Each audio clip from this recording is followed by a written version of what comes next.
purpose ng araw at gabi. So ang araw para sa pag-i-enjoy ng mga bagay dito sa mundo. Siyempre, kailangan mo rin yung trabaho.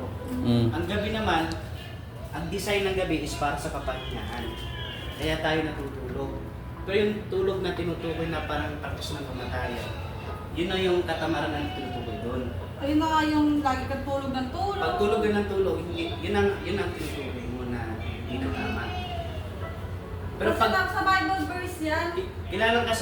kailangan ng malino kasi pag sinabing ang pagtulog ay pagpapractice para sa kamatayan. Mali yan. General kasi ng pagtulog eh. So, mali yan. Tinutukoy. Hindi naman, pwede mo sabihin, hindi mo masabing mali, pero kailangan nang lilinawin.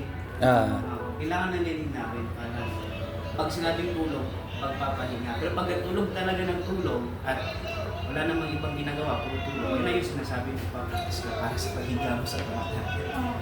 Yun, that's all guys. Thank you for listening. Ang galing ni Pastor ah.